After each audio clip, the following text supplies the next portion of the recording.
Hello student, তোমাদের সবাইকে সুরজিৎ মানা ক্রিয়েশনস চ্যানেলের পক্ষ থেকে সুস্বাগতম। আশা করি তোমরা সকলে ভালো আছো। আমি তোমাদের জন্য এই ভিডিওটিতে তুলে ধরছি 2024 সালের তৃতীয় পর্যায়ক্রমিক মূল্যায়ন তথা থার্ড সামেটিভ ইভ্যালুয়েশন তথা থার্ড ইউনিট টেস্টের জন্য ক্লাস 9-এর ভূগোলের এক সেট প্রশ্নপত্র সম্পূর্ণ সমাধান করছি। তার আগে তোমাদের কাছে অনুরোধ, তোমরা ভিডিওটি না টেনে পুরোটা দেখো। ভিডিওটি কেমন লাগলো কমেন্ট করে জানাও, ভিডিওটিতে লাইক দাও এবং শেয়ার করো। এই প্রশ্নপত্রের সেটটি তোমরা পেয়ে যাবে রায় ও মার্টিনের প্রশ্ন বিচিত্রার 1 নম্বর সেট। স্কুলের নাম হচ্ছে বালিগঞ্জ গভর্নমেন্ট হাই স্কুল। এই স্কুলে যে পুরো 90 নম্বরের প্রশ্নপত্রটি রয়েছে সেই 90 নম্বরের সম্পূর্ণ সমাধান করছি। আলোচনা শুরু করছি। বিভাগ ক দাগে 1-এর দাগে সঠিক উত্তরটি নির্বাচন করে লেখো। প্রথম প্রশ্ন, পৃথিবীর নিরক্ষীয় ও মেরু ব্যাসের তফাৎ কত কিমি? 50, 34, 53, 43। সঠিক উত্তরটি অপশন ডিতে 43 কিমি। 2 নম্বর প্রশ্ন, কোন বামন গ্রহ পৃথিবীর সবচেয়ে কাছে রয়েছে? এরিস, প্লুটো, হাউমিয়া, সেরেস। সঠিক উত্তরটি অপশন ডিতে সেরেস। পরের প্রশ্ন, পশ্চিমবঙ্গের কোন জেলায় পৃথিবীর আবর্তন বেগ কম? দক্ষিণ 24 পরগনা, নদিয়া, মালদা, দার্জিলিং। সঠিক উত্তরটি অপশন ডিতে দার্জিলিং। পরের প্রশ্ন, ভারতের সঙ্গে নেপালের প্রমাণ সময়ের তফাৎ হল 1 ঘন্টা 45 মিনিট, 30 মিনিট, 15 মিনিট। সঠিক উত্তরটি অপশন সিতে 30 মিনিট। পরের প্রশ্ন, একটি অক্ষরেখা বরাবর 1 ডিগ্রি ব্যবধানে দুটি দ্রাঘিমারেখার মধ্যে দূরত্ব হয় 70 কিমি, 111 কিমি, 222 কিমি, 432 কিমি। সঠিক উত্তরটি অপশন বিতে 111 কিমি। পরের প্রশ্ন, ভূ অভ্যন্তরে পরিচালন স্রোত প্রবাহের ধারণা প্রথম প্রস্তাব করেন পিচো, পার্কার, হোমস, কুবার। সঠিক উত্তরটি অপশন সিতে আর্থার হোমস। পরের প্রশ্ন, কোন পাত সীমানায় আগ্নেয়গিরির সংখ্যা সর্বাধিক? ধ্বংসাত্মক, গণনাত্মক, অপরিবর্তনশীল, নিরপেক্ষ। সঠিক উত্তরটি অপশন এতে ধ্বংসাত্মক। পরের প্রশ্ন, ধ্বস এক ধরনের ক্ষয়ীভবন আবহবিকার পুঞ্জিতক হয় সঞ্চয়। সঠিক উত্তরটি অপশন সিতে পুঞ্জিতক হয়। পরের প্রশ্ন, খরা বিপর্যয়ের আকার নেয় যখন বৃষ্টি স্বাভাবিকের তুলনায় 10%, 25%, 50%, 75% কম হয়। সঠিক উত্তরটি অপশন বিতে 25% কম হয়। পরের প্রশ্ন, সম্পদের প্রথম সঠিক সংখ্যা দেন ডেভিস, উইলসন, উইভারম্যান, জিমারম্যান। সঠিক উত্তরটি অপশন ডিতে জিমারম্যান।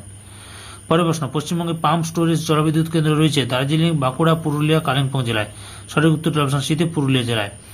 পরের প্রশ্ন, তরাই ও ডুয়ার্স পৃথক হয়েছে তিস্তা, তোরসা, জলঢাকা, মহানন্দা নদীর মাধ্যমে। সঠিক উত্তরটি হল অপশন এতে তিস্তা নদীর মাধ্যমে। পরের প্রশ্ন, আউটসোর্সিং শব্দটি কোন শিল্পের সঙ্গে সম্পর্কযুক্ত? লৌহ ইস্পাত, তথ্য প্রযুক্তি, বস্ত্র, খাদ্য প্রক্রিয়াকরণ। সঠিক উত্তরটি হল অপশন বিতে তথ্য প্রযুক্তি। পরের প্রশ্ন, টপোগ্রাফিক্যাল মানচিত্রে সমান্তরাল রেখা দেখানো হয় কোন রঙে? লাল, কালো, সবুজ, বাদামি। সঠিক উত্তরটি হল অপশন ডিতে বাদামি। পরে লক্ষ্য করো কি রয়েছে বিভাগ খতে 2-এর দাগে নির্দেশ অনুযায়ী নিম্নলিখিত প্রশ্নগুলির উত্তর দাও। এর দাগে যে বিবৃতিটি শুদ্ধ তার পাশে শুদ্ধ এবং যেটি অশুদ্ধ তার পাশে অশুদ্ধ লেখ। প্রথম প্রশ্ন, শুক্র গ্রহের উপগ্রহ দুটি অশুদ্ধ। শুক্র গ্রহের কোনো উপগ্রহ নেই। পরের প্রশ্ন, দক্ষিণ গোলার্ধ থেকে ধ্রুবতারা দেখা যায় অশুদ্ধ। দক্ষিণ গোলার্ধ থেকে কোনো ধ্রুবতারা দেখা যায় না। উত্তর গোলার্ধ থেকে ধ্রুবতারা দেখা যায়। দক্ষিণ গোলার্ধ থেকে হ্যাডলির অক্টান দেখা যায়। 3 নম্বরে, সর্বনিম্ন অক্ষরেখা মান 0 ডিগ্রি শুদ্ধ। পরের প্রশ্ন, প্রতিটি দ্রাঘিমারেখা সমান্তরাল অশুদ্ধ। প্রতিটি দ্রাঘিমারেখা সমান্তরাল নয়। মহিভাবক ও গিরিজনী আলোড়ন একসঙ্গে কাজ করে অশুদ্ধ। পরের প্রশ্ন, দামোদর বঙ্গোপসাগরে পতিত হয়েছে অশুদ্ধ। দামোদর নদী হুগলি নদীতে গিয়ে মিশেছে। বিদ্যাকে সঠিক শব্দ বসিয়ে শূন্যস্থান পূরণ করো। ড্যাশ গ্রহের 1 বছর থেকে 1 দিনের সময় বেশি? উত্তরটি হল শুক্র গ্রহ। পরের প্রশ্ন, প্রতিটি অক্ষরেখাকে দ্রাঘিমারেখার ড্যাশ ডিগ্রি করে ছেদ করেছে? 90 ডিগ্রি কোণে ছেদ করেছে। পরের প্রশ্ন, দুটি সমান্তরাল চ্যুতির মধ্যবর্তী বসে যাওয়া অংশকে ড্যাশ বলে? গ্রস্ত উপত্যকা বলে। গ্রস্ত উপত্যকা। পরের প্রশ্ন, একটি পুনর্ভর সম্পদের উদাহরণ হল সৌরশক্তি।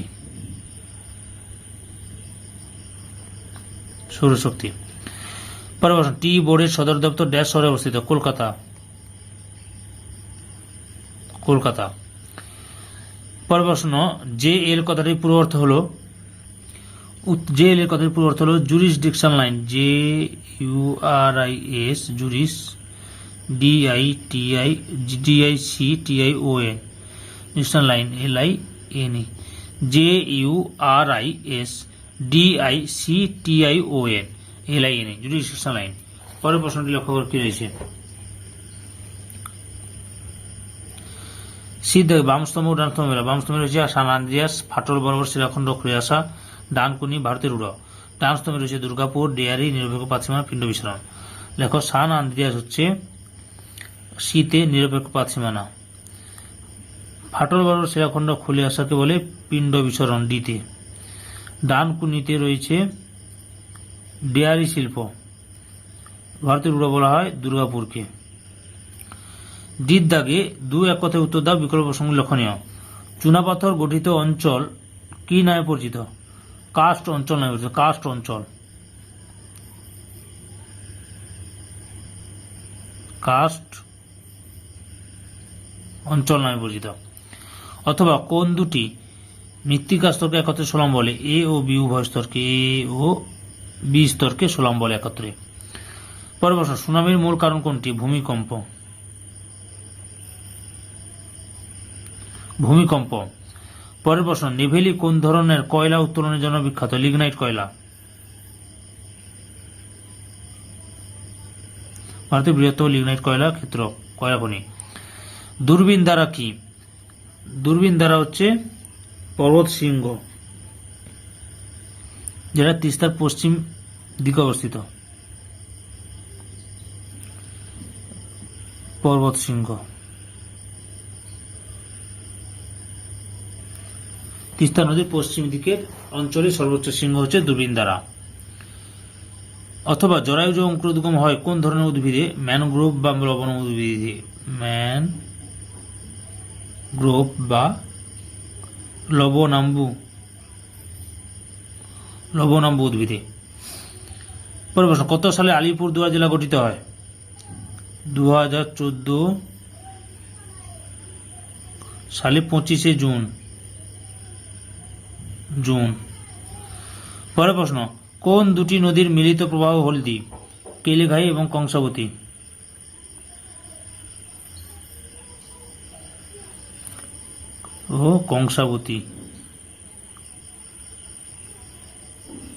কংসাবতী নদী। পরের প্রশ্ন, অথবা গ্রীষ্মকালীন ফসলকে কি বলা হয়? জাইদ ফসল। এরপরে কি রয়েছে? বিভাগ গ দাগে 3 নম্বর, বিভাগ গ রয়েছে 3-এর দাগে নিম্নলিখিত প্রশ্নগুলির সংক্ষিপ্ত উত্তর দাও, বিকল্প প্রশ্নগুলি লক্ষণীয়। প্রথমে হচ্ছে অভিগত গোলক কি? এখান থেকে ঘোষণা করবে। বিজ্ঞানীরা পুঙ্খানুপুঙ্খ বিশ্লেষণ করে দেখেছেন পৃথিবীর মেরু ব্যাস অপেক্ষা নিরক্ষ ব্যাস 43 কিমি দীর্ঘতর এবং মেরু পরিধি অপেক্ষা নিরক্ষ পরিধি 51 কিমি বেশি দীর্ঘ। সুতরাং পৃথিবীর নিরক্ষীয় অঞ্চল স্ফীত এবং মেরু অঞ্চল সামান্য চাপা, অতএব পৃথিবীর ঠিক গোল নয়। পৃথিবীর আকৃতি হল অভিগত গোলক। ছায়াবৃত্ত কি? উত্তর, পৃথিবীর যে নির্দিষ্ট সীমারেখা বরাবর দিন এবং রাত্রি আলোকিত অন্ধকারাচ্ছন্ন অংশ পরস্পর পৃথক থাকে তাকে ছায়াবৃত্ত বলে।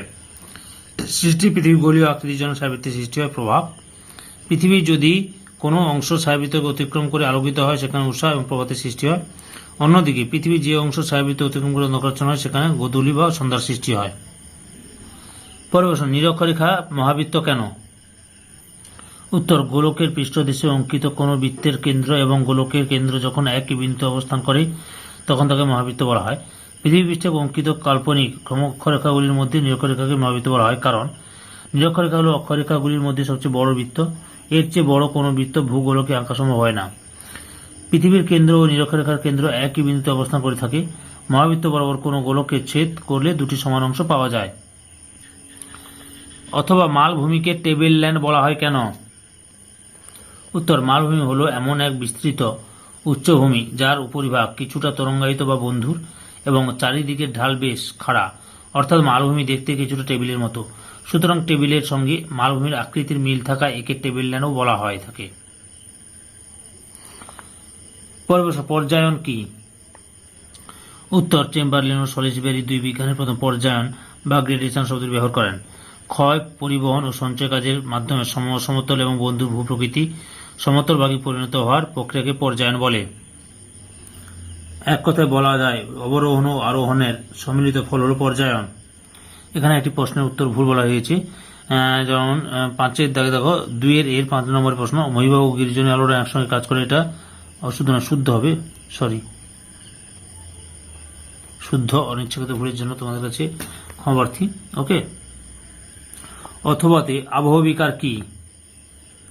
উত্তর, আবহাওয়ার বিভিন্ন উপাদান যেমন বৃষ্টিপাত, উষ্ণতা, আর্দ্রতা, বায়ুর চাপ, তুষারপাত প্রভৃতি উপাদানের মাধ্যমে ভূত্বকের উপরিভাগের শিলাসমূহের ভৌত বা রাসায়নিক পরিবর্তন হয় এবং তারপরে শিলাস্তর ক্রমশ শিথিল হয়ে হতে হতে ছোট ছোট শিলাখণ্ডে বা চূর্ণে পরিণত হয়। এই প্রক্রিয়াকে আবহ বিকার বলে। পরের প্রশ্ন, দুর্যোগ কি? উত্তর, প্রাকৃতিক কারণে বা মানুষের ক্রিয়াকলাপের জন্য অথবা উভয়ের সম্মিলিত কার্যের ফলে সৃষ্ট যেসব চরম ঘটনাবলী মানুষের স্বাভাবিক ক্রিয়াকলাপের বাধা সৃষ্টি করে এবং দৈনন্দিন জীবনে বিঘ্ন ঘটায় তাকে দুর্যোগ বলে। অথবা বিপর্যয় কি? উত্তর, ক্ষণস্থায়ী বা দীর্ঘস্থায়ী যে সকল ঘটনাবলী প্রাকৃতিক কারণে বা মানুষের ক্রিয়াকলাপের জন্য সৃষ্টি হয়ে মানব জীবনকে বিপন্ন করে, জীবন ও ধন সম্পত্তির প্রভূত ক্ষতি সাধন করে এবং পরিবেশের গুণগত মানের অবনমন ঘটায় ও তা দীর্ঘ সময় বজায় থাকে তাকে বিপর্যয় বলে। 5 নম্বর প্রশ্ন, বোম্বে হাইয়ের গুরুত্ব লেখ। বোম্বে হাইয়ের গুরুত্ব হল সাগর সম্রাট ও সাগর বিকাশ নামে দুটি প্ল্যাটফর্ম বা রিগের সাহায্যে এখানে খনিজ তেল উত্তোলন করা হয়। ভারতের উত্তোলিত খনিজ তেলের প্রায় হাফ অংশ অর্থাৎ 1/2 অংশ এখান থেকেই পাওয়া যায়। অবস্থান, দক্ষিণ 24 পরগনা জেলার মধ্য ও পূর্বাংশ এবং উত্তর 24 পরগনার দক্ষিণাংশ সক্রিয় বদ্বীপ অঞ্চলের অন্তর্গত। বৈশিষ্ট্য, এই অঞ্চলে নবীন পলি গঠিত। এই অঞ্চলের নদীগুলি প্রাণবন্ত থাকায় এখানে এখনও পলি সঞ্চয়ের কাজ চলছে, ফলে বদ্বীপ এখন গঠিত হচ্ছে বলে এই অঞ্চলকে সক্রিয় বদ্বীপ অঞ্চল বলা হয়। মূলত রায়মঙ্গল, হাড়িয়াভাঙা, মাতলা, টুঙ্গি ইত্যাদি নদী পলি সঞ্চয়ের কাজ করছে। এখানে নবগঠিত দ্বীপের নাম হচ্ছে পূর্বাশা। 6 নম্বর প্রশ্ন, মানচিত্র কি? উত্তর, মানচিত্র হল সমতল কাগজে নির্দিষ্ট স্কেল ও নির্দিষ্ট অভিক্ষেপে প্রচলিত সাংকেতিক চিহ্ন ও মূল নীতির সাহায্যে পৃথিবী ও তার অংশবিশেষের প্রকাশ। অথবা মৌজা মানচিত্রের গুরুত্ব লেখ। মৌজা বা ক্যাডাস্ট্রাল মানচিত্রের ব্যবহার বা গুরুত্ব। 1 নম্বর, ভূমি রাজস্ব অফিসের জমির খাজনা আদায়ের জন্য ব্যবহৃত হয়। ভূমি ব্যবহার মানচিত্র তৈরিতে এই মানচিত্র ব্যবহার করা হয়। বিভাগ ঘয়ে 4 দাগে নিচের প্রশ্নগুলির উত্তর দাও, বিকল্প প্রশ্নগুলি লক্ষণীয়। 1 নম্বরে, কোরিওলিস বলের বৈশিষ্ট্যগুলি কি কি? পৃথিবী তার নিজ মেরুদণ্ডের উপর সূর্যকে সামনে রেখে পশ্চিম থেকে পূর্ব দিকে ক্রমাগত আবর্তন করার ফলে যে শক্তি উদ্ভব করে তাকে কোরিওলিস বল বলে। উদ্ভাবক 1835 খ্রিস্টাব্দে ফরাসি বিজ্ঞানী জি.ডি. কোরিওলিস এই বল প্রথম আবিষ্কার করেন। বৈশিষ্ট্য, এই শক্তি বায়ুর গতির অভিমুখে প্রযুক্ত হয়। এটি বায়ুচাপের ঢালের সমকোণে প্রবাহিত হয়। নিরক্ষরেখায় এই বলের মান 0 হয় এবং উভয় মেরুর দিকে এই বলের মান ক্রমশ বাড়তে থাকে। অথবা আন্তর্জাতিক তারিরেখা মাঝে মাঝে বাঁকিয়ে নেওয়া হয়েছে কেন? উত্তর, আন্তর্জাতিক তারিরেখা সর্বত্র 180 ডিগ্রি দ্রাঘিমারেখাকে অনুসরণ করেনি। এটিকে মাঝে মাঝে একটু পূর্বে বা পশ্চিমে জলভাগের উপর দিয়ে বাঁকানো হয়েছে। যেমন 1 নম্বরে, উত্তরে র্যাঙ্গাল দ্বীপের কাছে সামান্য পশ্চিমে, সাইবেরিয়ার উত্তর পূর্ব অংশে, বেরিং প্রণালীর মধ্য দিয়ে কিছুটা পূর্ব দিকে, অ্যালুশিয়ান দ্বীপপুঞ্জের কাছে 7 ডিগ্রি পশ্চিমে, ফিজি, চ্যাথাম প্রভৃতি দ্বীপপুঞ্জের কাছে 11 ডিগ্রি পূর্বে, কিরিবাটি দ্বীপপুঞ্জের কাছে প্রায় 30 ডিগ্রি পূর্ব দিকে বেঁকে সম্পূর্ণ জলভাগের উপর দিয়ে এই রেখাটি বিস্তৃত হয়েছে। আন্তর্জাতিক তারিরেখাকে মাঝে মাঝে এইভাবে বাঁকিয়ে দেওয়া না হলে একই মহাদেশের অন্তর্গত দেশ ও দ্বীপপুঞ্জের 2 রকম তারিখ সূচিত হতো। এর ফলে ওই অঞ্চলের মানুষের মধ্যে 12 তারিখ সংক্রান্ত বিভ্রান্তি দেখা যেত। এর ফলে আন্তর্জাতিক তারিখরেখা সর্বত্র 180 ডিগ্রি দ্রাঘিমারেখাকে অনুসরণ করেনি। 2 নম্বর প্রশ্ন, পেনিপ্ল্যান ও পেডিপ্ল্যানের পার্থক্য লেখ। অবস্থান, পেনিপ্ল্যান আর্দ্র অঞ্চলে সৃষ্ট ভূমিরূপ। পেডিপ্ল্যান শুষ্ক মরুভূমি বা মরুপ্রায় অঞ্চলে সৃষ্ট ভূমিরূপ। সৃষ্টির কারণ, আর্দ্র অঞ্চলে নদীর ক্ষয়চক্রের বার্ধক্য পর্যায়ে উচ্চভূমির ক্ষয়প্রাপ্ত হয়ে মৃদু ঢালযুক্ত সমতল ভূমিতে পরিণত হলে পেনিপ্ল্যান বা সমপ্রায় ভূমি গঠিত হয়। শুষ্ক অঞ্চলে বায়ু ও নদীর মিলিত ক্ষয়চক্রের বার্ধক্য অবস্থায় উচ্চভূমি ক্ষয়প্রাপ্ত হয়ে স্বল্প ঢালযুক্ত প্রায় সমতল ভূমিতে পরিণত হলে পেডিপ্ল্যান বা পেডিম্যান গঠিত হয়। ক্ষয়কারী শক্তি, নদী বা জলধারার কার্যে এই ভূমিরূপ গঠিত হয়। বায়ু ও জলধারা মিলিত কার্যে পেডিপ্ল্যান গঠিত হয়। জলাভূমি হ্রদ, পেনিপ্ল্যান সমপ্রায় ভূমিতে জলাভূমি হ্রদের সৃষ্টি হয়। পেডিপ্ল্যান ও আদিও প্রায় হ্রদের সৃষ্টি হয়। ভূমিরূপ, সমপ্রায় ভূমি বা পেনিপ্ল্যান ঢাল খুব মৃদু, এর মাঝে মাঝে কঠিন শিলায় গঠিত অনুচ্চ টিলা দেখা যায়, একে মনোরম বলে। আর পেডিমেন্টের বা পেডিপ্ল্যানের ঢাল মৃদু প্রকৃতির, এর মাঝে অবস্থিত কঠিন শিলা দ্বারা গঠিত অনুচ্চ টিলাকে ইনসেলওয়ার্স বলে। যান্ত্রিক ও রাসায়নিক আবহবিকারের পার্থক্য লেখ।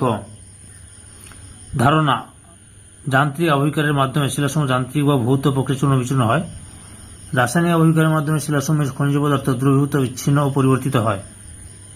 খনিজ রূপান্তর, যান্ত্রিক আবহবিকারের ফলে শিলার শুধু আকৃতিগত বা ভৌত পরিবর্তন হয় অর্থাৎ শিলাটি শুধু ছোট ছোট খণ্ডে বিভক্ত হয়। শিলার বিভিন্ন উপাদানের ধর্ম একই থাকে, কিন্তু রাসায়নিক আবিষ্কারের ফলে শিলার মৌলিক খনিজ পদার্থগুলি রূপান্তরিত হয়ে গৌণ বা যৌগিক খনিজ পদার্থে পরিণত হয়, অর্থাৎ শিলার বিভিন্ন উপাদানের ধর্ম পরিবর্তিত হয়।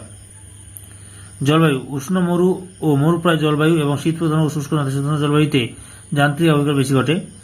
উষ্ণ আর্দ্র নিরক্ষীয় জলবায়ু, আর্দ্র নাতিশীতোষ্ণ জলবায়ু এবং মৌসুমী জলবায়ুতে রাসায়নিক আবিষ্কারের সক্রিয়তা বেশি। শিলা চিহ্নিতকরণ: যান্ত্রিক আবিষ্কারে শিলা চূর্ণ বিচূর্ণ শিলা দেখে মূল শিলা চেনা যায়। রাসায়নিক আবিষ্কারে রাসায়নিক বিশ্লেষণে মূল শিলাকে চেনা যায় না। রং: যান্ত্রিক আবিষ্কারের পর শিলাসমূহের রং অপরিবর্তিত থাকে। রাসায়নিক আবিষ্কারের পর শিলার রং পরিবর্তিত হতে পারে। বন্যা প্রতিরোধে কি কি ব্যবস্থা নেওয়া প্রয়োজন? 3 নম্বর প্রশ্ন, বন্যা প্রতিরোধে কি কি ব্যবস্থা নেওয়া প্রয়োজন? অববাহিকা রক্ষণাবেক্ষণ: নদী অববাহিকা রক্ষণাবেক্ষণ করতে হবে। নদীর নাব্যতা বৃদ্ধি, উত্তম জল নিকাশি ব্যবস্থা, নদী খাতে গভীরতা বৃদ্ধির উপর জোর দিতে হবে। উঁচু স্থানে বাড়ি নির্মাণ: বন্যা প্রবণ এলাকায় বাড়ি উঁচু স্থানে করতে হবে। জলাশয় নির্মাণ: বর্ষাকালে অতিরিক্ত জল সংরক্ষণ করার জন্য জলাশয় নির্মাণ করতে হবে, যাতে নদীর জল বেশি বৃদ্ধি না পায়। বাঁধ নির্মাণ: বন্যা নিয়ন্ত্রণে নদীতে বাঁধ দেওয়া, পাড় বাঁধানো ইত্যাদি কাজ করতে হবে। কর্মসূচি গ্রহণ: বৃক্ষরোপণ, বন্যা নিয়ন্ত্রণ ইত্যাদি কর্মসূচি গ্রহণ করতে হবে। প্রয়োজনীয় সামগ্রী মজুত: আগে থেকে চাল, ডাল, আটা ইত্যাদি আচ্ছা, মানচিত্র চিহ্নিতকরণ: বন্যা প্রবণ এলাকায় চিহ্নিত করে মানচিত্র তৈরি করতে হবে। ভূমি ব্যবহার নীতি: মরুভূমি এলাকায় সঠিক পরিমাণ নীতি গ্রহণ করতে হবে। বাঁধে জল ছাড়া সতর্কতা: বাঁধ ও জলাধার থেকে জল ছাড়ার সময় আগাম সতর্কতা ও পূর্বাভাস দিতে হবে, যাতে জনগণ নিরাপদ স্থানে যেতে পারে। অথবা বিপর্যয় মোকাবিলায় তুমি কি কি ভূমিকা গ্রহণ করতে পারো? বিপর্যয় একটি আকস্মিক ঘটনা হলেও সঠিক ব্যবস্থাপনার মাধ্যমে বিপর্যয় ব্যাপকতা ও ক্ষতির মাত্রা কিছুটা নিয়ন্ত্রণ করা যায়। এ ব্যাপারে শিক্ষার্থীরা তথা আমরা গুরুত্বপূর্ণ ভূমিকা নিতে পারি। সাধারণত 3টি পর্যায়ে বিপর্যয় ব্যবস্থাপনা চালানো সম্ভব, যথা বিপর্যয় পূর্ববর্তী অবস্থা, সচেতনতা অবলম্বন করা। শিক্ষার্থী যে অঞ্চলে বাস করে সেখানে কি কি ধরনের বিপর্যয় হতে পারে সে ব্যাপারে আগে থেকে খোঁজ খবর নিয়ে নিজে সচেতন হবে এবং পরিবারের সকলকে প্রতিবেশীদের সচেতন করবে। দরকারি নথিপত্র গুছিয়ে রাখা: অধিকাংশ সময় দুর্যোগ বা বিপর্যয়ের আগাম পূর্বাভাস থাকে না, তাই শিক্ষার্থীরা নিজেদের এবং পরিবারের অন্য সদস্যদের দরকারি নথিপত্র যেমন ভোটার পরিচয়পত্র, আধার কার্ড, প্যান কার্ড, জন্মের পরিচয়পত্র, স্কুল ও কলেজ সার্টিফিকেট, ব্যাংকের বই ইত্যাদি সব হাতের কাছে গুছিয়ে রাখবে। প্রয়োজনীয় জিনিস নিয়ে ত্রাণ শিবির যাওয়া: প্রয়োজনীয় ওষুধ, টর্চ, মোমবাতি, দেশলাই, রেডিও, ব্যাটারি, পলিথিন, প্যাকেট, শুকনো খাবার ইত্যাদি হাতের কাছে রাখবে, যাতে স্বল্প সময়ের মধ্যে এইসব অত্যন্ত দরকারি জিনিসগুলি নিয়ে কাছে ত্রাণ শিবির পাওয়া যায়। স্বাস্থ্য সম্পর্কে অবহিত হওয়া: শিক্ষার্থী প্রাথমিক চিকিৎসা সম্পর্কে অবহিত হবে এবং যাতে ডাক্তার আসার আগে নিজের বা অন্যদের সঠিক চিকিৎসা শুরু করা যায়। বিপর্যয় চলাকালীন ব্যবস্থা: ত্রাণ শিবিরে চলে যাওয়া: বিপর্যয় চলাকালীন সময় পরিবারের সকলকে নিয়ে ত্রাণ শিবিরে বা নিরাপদ স্থানে চলে যাবে।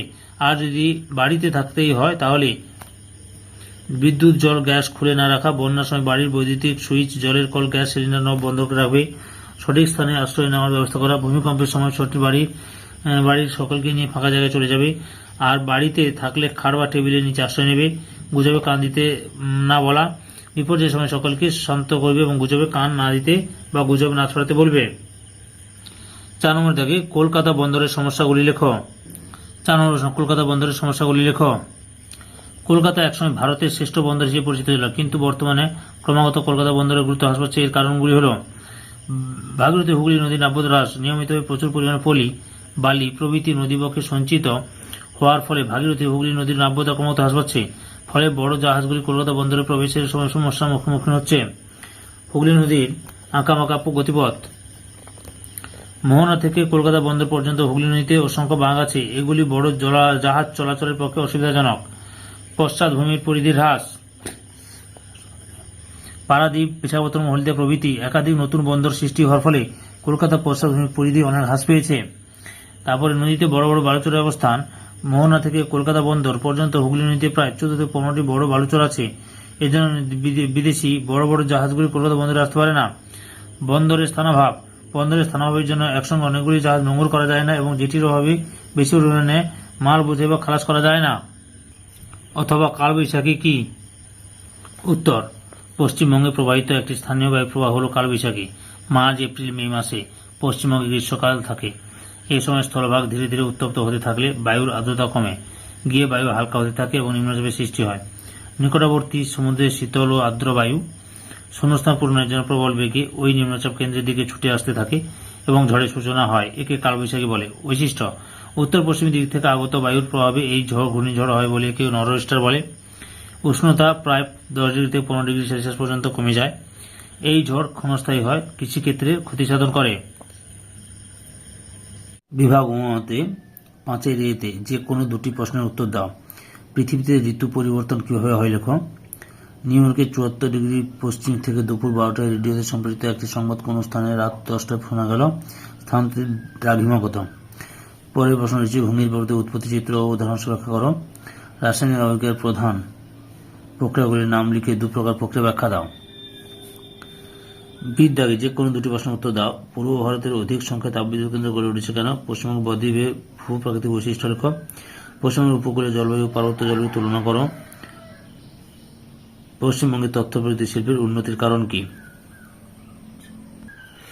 5-এ ও 5-বি সবগুলো প্রশ্ন, অর্থাৎ শুধু 3 নম্বর, এই 3 নম্বর প্রশ্ন পশ্চিমবঙ্গ উপকূলে জলবায়ু পার্বত্য জলবায়ু তুলনা করো, এই প্রশ্নটি আলোচনা করছি। কিন্তু 5-এর 1, 2, 3, 4 এবং বির 1, 2 এবং 4 এই প্রশ্ন উত্তর এই ভিডিও ডেসক্রিপশনে দেওয়া থাকবে। এই প্রশ্নের উত্তরের লিঙ্ক এই ভিডিও ডেসক্রিপশনে দেওয়া থাকবে, ওখানে ক্লিক করে দেখে নেবে। বুঝতে পেরেছ?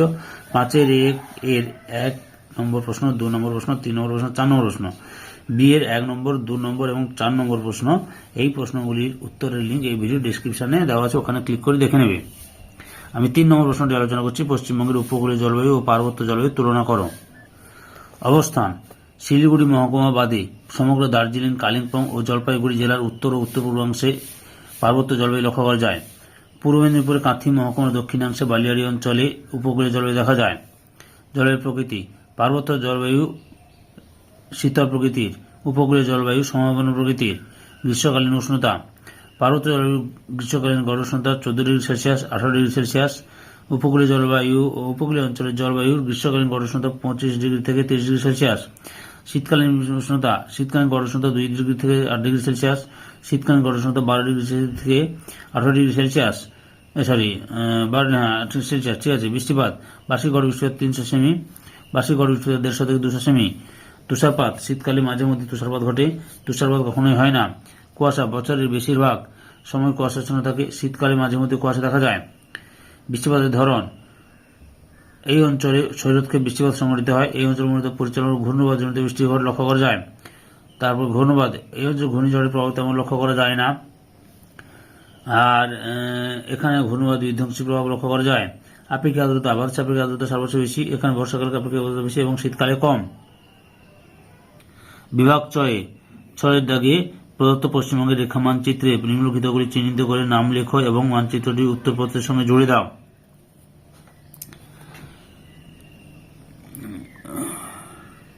প্রথমেই রয়েছে সান্দাকফু। কি রয়েছে? সান্দাকফু।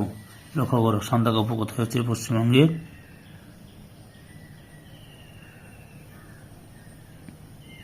এটা সান্দাকফু,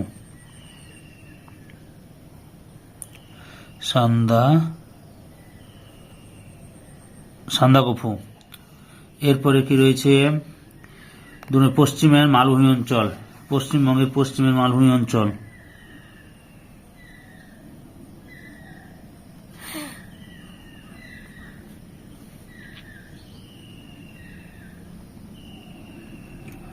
পশ্চিমের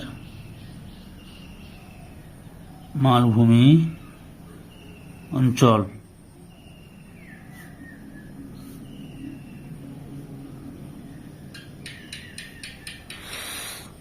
পশ্চিমের মালভূমি অঞ্চল, বুঝতে পেরেছ? এরপরে কি রয়েছে? তিস্তা নদী। তিস্তা নদী শুরু হয়েছে এখানে, আচ্ছা, তিস্তা নদী।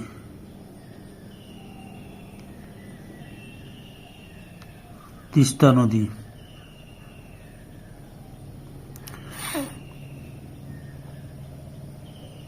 তিস্তা নদী।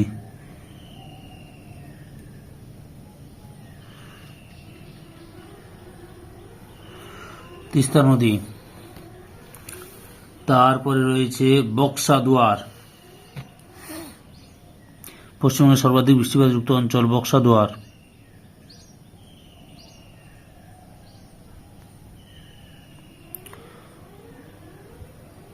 বক্সা, দুয়ার। তারপরে কি রয়েছে 4 নম্বর হলো 5 রয়েছে একটি পাট উৎপাদক অঞ্চল, পশ্চিমবঙ্গের পাট উৎপাদক অঞ্চল।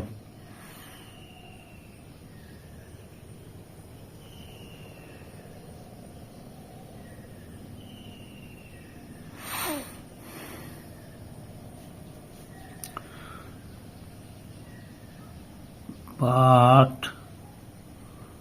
উৎপাদক অঞ্চল পুরোটা।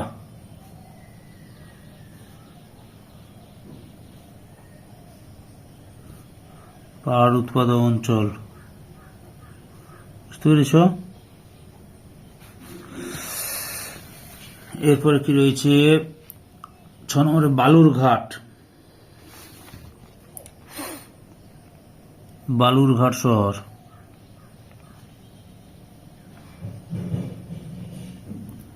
বালুরঘাট।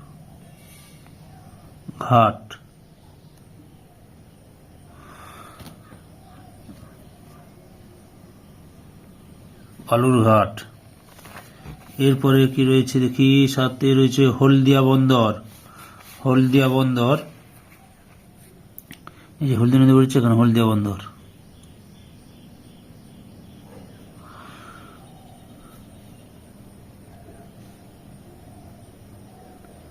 হলদিয়া বন্দর। তারপর কি হয়েছে 18 সক্রিয় বদ্বীপ, পশ্চিমবঙ্গের সক্রিয় বদ্বীপ অর্থাৎ সুন্দরবন অঞ্চলটা। এই সুন্দরবন অঞ্চল সক্রিয় বদ্বীপ অঞ্চল, সক্রিয় বদ্বীপ অঞ্চল। এটা হচ্ছে সক্রিয় বদ্বীপ অঞ্চল, পশ্চিমবঙ্গের সক্রিয় বদ্বীপ অঞ্চল।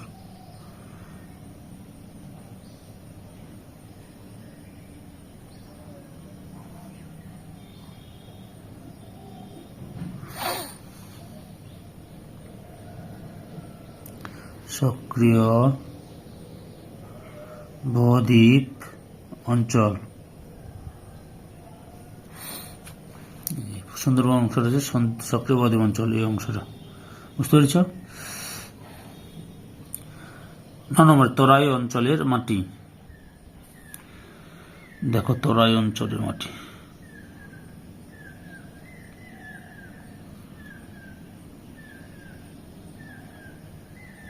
এটা তরাই অঞ্চলের মাটি। কি বললাম? এই অংশটা হচ্ছে তরাই অঞ্চলের মাটি, বুঝতে পেরেছ?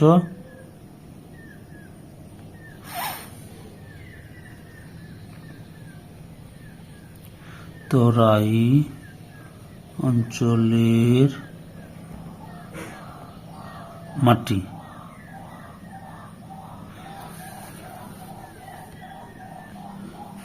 লাস্ট ম্যাপ পয়েন্টিং চা উৎপাদক অঞ্চল, এই অংশটা চা উৎপাদক অঞ্চল, এটা পুরোটা। এই যে বিন্দু বিন্দু দিচ্ছি, এটা হচ্ছে চা উৎপাদক। আরো নিচের দিকেও রয়েছে চা উৎপাদক অঞ্চল, এটা দিয়ে দিবে। এর উপর অংশটা চা উৎপাদক অঞ্চল, চা উৎপাদক অঞ্চল, বুঝতে পেরেছ? সম্পূর্ণ ভিডিওটি দেখার জন্য তোমাদের সবাইকে অসংখ্য অসংখ্য ধন্যবাদ।